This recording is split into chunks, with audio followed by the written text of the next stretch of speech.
Hi అండి.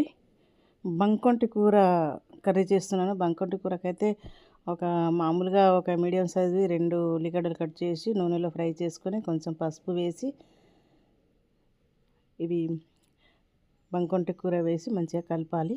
కలిపినంక ఎల్లిపాయ కారం దంచుతున్నాను. ఎల్లిపాయ కారం మామూలుగా మీరు తినేదాన్ని బట్టి కారం వేసి ఎల్లిపాయలు ఒక 5, 6 రెబ్బలు వేసి మంచిగా దంచి అందులో వేసేయాలి.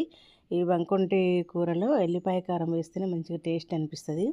చాలా బాగుంటుంది. మంచిగా పాలకూర మనం ఎలా వండుతామో అలాగే వండుతాం.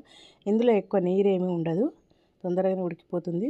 కావలసినంత ఉప్పు వేసి కొంచెం వాటర్ వేసి కలిపేసి మంచిగా మూత పెట్టి ఉడికినాక దించేయటమే. మంచిగా వేడి వేడి అన్నంలో తింటే మాత్రం ఈ బంకొంటి కూర చాలా టేస్ట్‌గా ఉంటుంది. ఇప్పుడు వర్షాలు పడుతున్నాయి కదా! ఈ